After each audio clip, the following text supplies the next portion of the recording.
Good morning. Welcome to another episode of Curious Investors. I hope you remain curious not only with investing and investing in stocks, but in life in general. That's where you're going to find the heartbeat of enthusiasm, passion, and direction. So today I'm here to encourage you in that journey and to offer some ideas to help you become a better investor. First, before we do anything, we got to get to the critical issues. We've got to get the warnings out to you. Beware, be very aware. Investing can cost you money. You can lose money, you can get decimated, and consequently, you need to pay attention as investors. This is for your safety while we're pointing out these things. So first of all, if you wish to remain unidentified from the recording, please remove your name and face from the screen view. This broadcast is strictly our opinions. We have no crystal balls. Stock investing includes risk, including fluctuation of price and loss of principal. Any dividends that are paid are not guaranteed and could be discontinued at any time. Any references to specific securities are for illustrative purposes. Only content provided at this event is for general information and not specific recommendations. If you hear a specific recommendation, you, my friend, are not listening very closely. Any economic forecast cannot be true. They're like predicting the weather. They are just impossible to zero in on. They're strictly opinions. I think it might snow here in a couple days, but that's just an opinion. These thoughts are the opinions of those of Gimbal Financial and do not represent those of LPL Financial. Securities are offered through LPL Financial, a member of FINRA and SIPC. It's a completely separate entity than Gimbal Financial. Our views are not the same. Investment advice offered through Gimbal Financial, a registered investment advisor, and a completely separate entity from LPL Financial. There you have it. Those are the disclaimers that are critical for you to be able to proceed in today's show. Hopefully you are not so scared and anxious that you can't pay attention the rest of the way. Look what I got for Christmas. I got this meme thing. You curious investor probably smarter than me, but he's talking about stonks, and then he's such a believer in stonks that he believes that they go up, down, up, down, up, down, and then up. And so there you go. So that's my memes. And he says, I believe that all individuals should be able to buy, sell, and share, make, and invest in memes freely on the Nasdaq. It's always a bull run. There you have. There's a warning on here too. There's a choking hazard with this. So I'll add one more disclaimer to you. If you get one of these, I'm not endorsing stonks because I'm not associated with them and they could mislead you. But if you get one, don't swallow it, okay? There you have it. We're ready to kick off today's show. Today, we're going to talk about road tripping in the markets. I've been an RVer for decades. I love to RV, and I think that exploring the United States is a great way to improve your investment skills. And so I thought I would tie those two ideas together for you and help you think through what that might mean. And I came across a road weeks ago that I had not ever seen before, and it's this number 8 here. This is it calls it the Oregon Trail. I went what is this number right here? Grief. The road I was looking for is the Lincoln Highway, and it comes across right around where these two, the red and the green one here do, and they go all the way from New York City. It must be this one that comes from New York City and goes across the San Francisco area. So what I wanted to point out about those road trips was the reality that when you're on a road trip, and let's use the Lincoln Highway as an example, that Lincoln Highway starts in a place of a lot of traffic. In New York City, there's a lot of traffic. You're not going to move very fast there. You're going to have start and stop traffic, and that's not the ideal sort of market to be investing, where things are going really jagged like a saw blade, start, stop. And what you want to look for is when you get outside of New York City, all of a sudden traffic starts flowing and moving at a much faster pace. And so those kind of things are a little better markets to invest in. And so what I was looking at for you is that there are times where you have a downward market. That'd be like being in a city where you're just not making any progress. There are times when you have a hard penny. That's where it's still stopping and starting, but it's not trending downward. And then there's a period where there's an easy dollar, and that easy dollar market, Mark Minervini is an investor that talks about this, that easy dollar one is where there's not a lot of start, stop, the trend is moving upwards, and most of us can make money and not have to seem too smart at that point in time. And so you, as an investor, have to figure out where you're at in the marketplace, because if you're in a downward trending market, the risk to you to put money into that is that any investment you get most likely is going to go down in value. Most of the action of stocks is going to parallel with the overriding market. So in an upward market, 75% of the stocks are going to tend to move upward. In a downward market, 75% are going to tend to move downward. And so it makes sense to jump in with that trend instead of trying to buck that trend. Let's see here.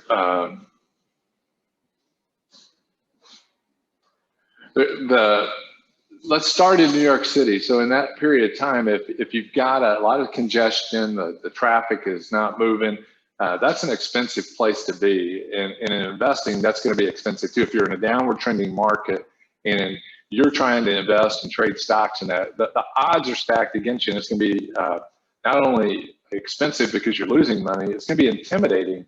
As you're an investor, you have to pay attention to your soul. Your soul is your mind, will, and emotions. Well, your emotions affect your ability to think wisely. And this is critical in investing in the market, is to have good thoughts and to think positively is going to be critical. And so in a downward trending market, a New York City or a big city type of road trip, your psyche is going to tend to get overwhelmed. And so that's why it's better to move and shift your money to the sidelines into like a money market account during those period of times. So you don't end up emotionally wrecked, you don't end up intimidated, and your psyche is in a good place during that period of time. And you can't move very fast. You're not going to make a lot of investment progress in those sort of markets. You can go back and look at history, look at recent history, go back and look at March of last year. If you look at the number of stocks that were going up, then there weren't many. And if you just waited a month in April, all of a sudden we went into an easy dollar market. Go back to 2008, you can see the same thing, that those stocks started the year trending downward. And if you would have just stayed on the sidelines then and waited until about March of 09, you'd have all of a sudden seen you got out of that city and opened up to a period of time.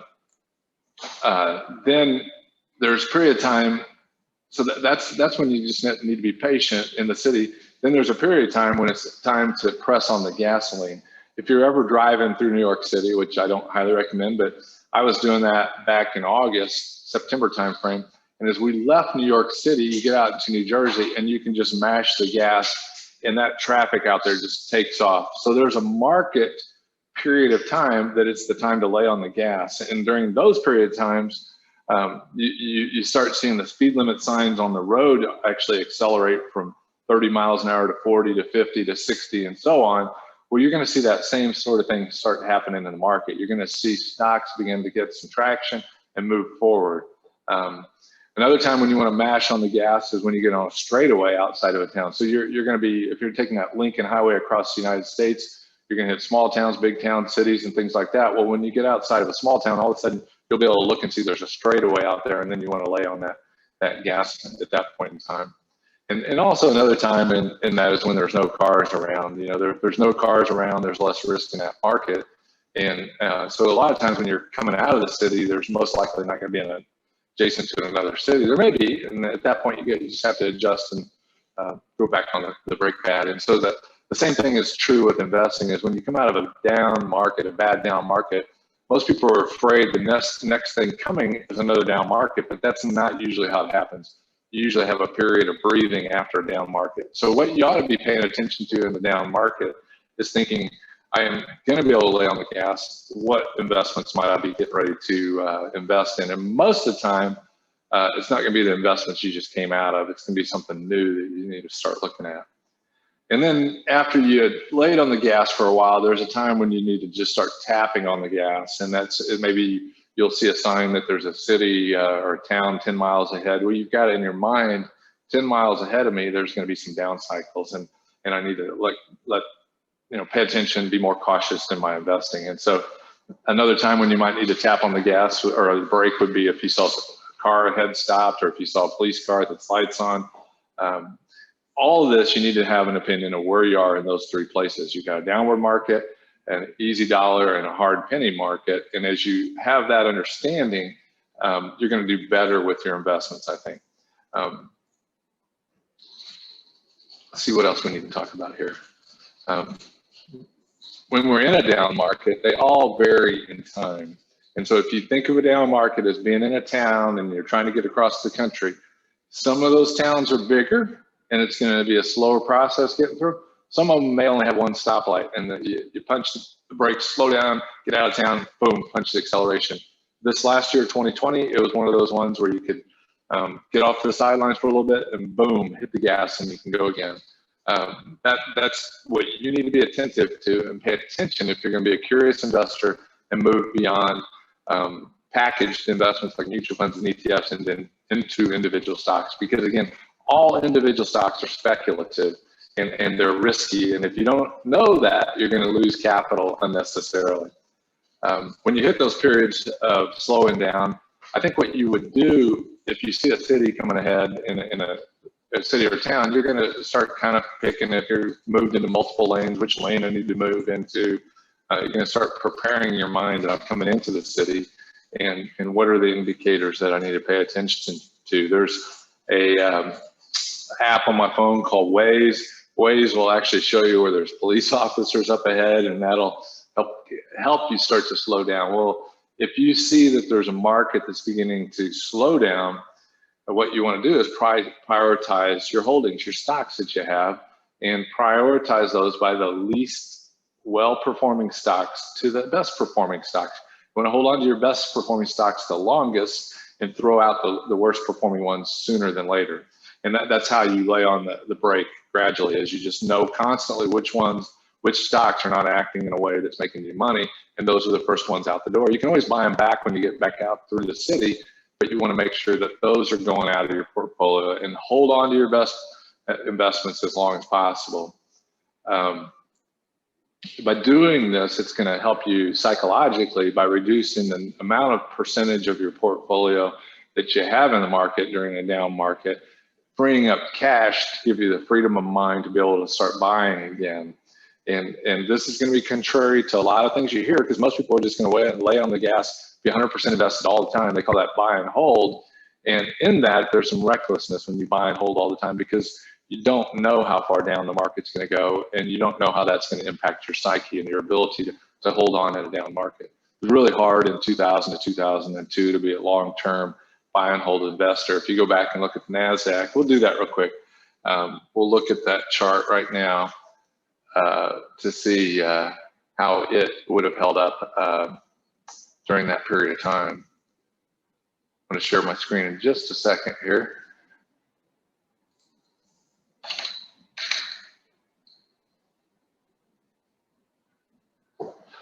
All right, here we go. We are in the year 2000 here. This is the Nasdaq. The market was, I'm going to draw some lines for you.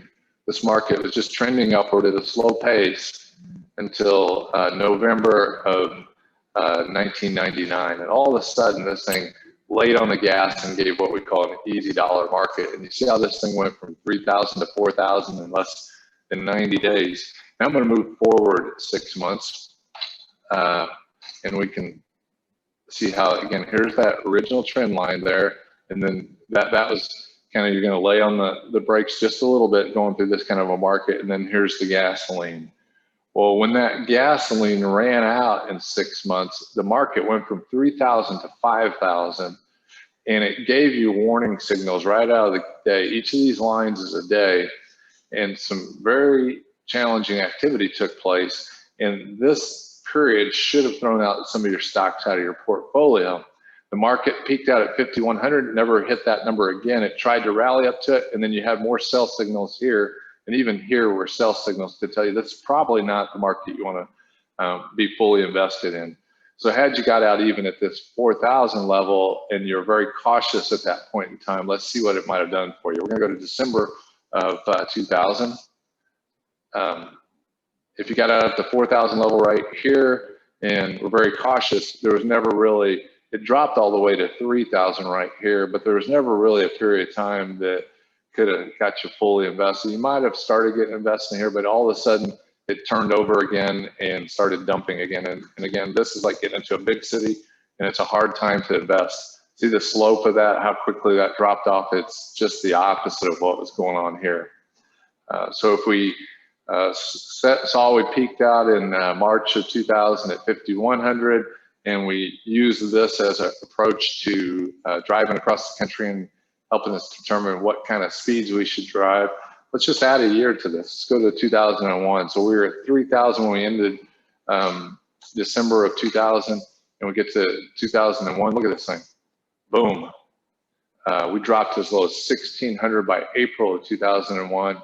And then this thing tried to rally and just had no consistent ability to do that. This line right here, this black line, is the 200-day moving average. This should give you a signal to put on the brakes anytime the market drops below this 200-day average, that you're coming into traffic and it's not going to be an easy dollar market. Then it dropped below the 50-day, and it just can never, the 50 is this red, it can never consistently get over this red line right here, and consequently it just made it very challenging for investors. So if you had got out at that 4,000 level, you might have tried to get in and out a couple of times, but once it crossed below this 200-day moving average, it would have been a good time just to sit and wait patiently to see how this thing's going to form up. Finally, it bottomed out here in September of 2001 at 1,300. We go another year out, see what that looks like. It rallied off that 1,300 level and it went back up to 2,000. You might have been able to trade that, but again, it dropped back below the 200-day right here. And look at this, how it hit this 200-day average there, tried to hit it there, rallied up towards it there. It could never get to it, and it just had a downward trend. Even from that 1,300 level, it bottomed out over here at 1,100. There might have been some chance to make some money, but again, depending on how you might have traded that, you might have been white knuckling your way across the country during this period. And then we go to 2003, a year later. This thing finally crossed back above the 200-day moving average right here and started giving you a little bit more of an easy dollar market for several months to get back in this thing. And once it got above that 200-day moving average, it started moving consistently above it. Let's see.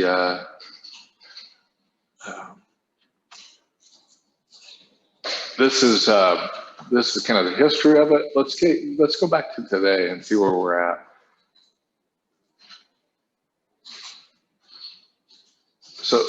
So we're in this is the modern current market. See how this thing was trending upward here? It's a very upward trending market, moving gradually from 7,700 up to 9,800 here. There wasn't a lot of volatility. Then all of a sudden, boom, there was indication that we should hit the brakes, and then it collapsed from the this 7,700 level right here all the way down to 6,600. So there was a chance for you to kind of get some money on the sidelines, and then over here it gave you some buy indications once you came back above this 200 and the 50-day moving average there. And then look at this trend here, how this thing just stayed inside a tight range here. That was a relatively easy trading market, and then we've been in a hard penny market for quite a while now. We may be moving out of it right now. It's hard to tell. We're not having, see these long lines here?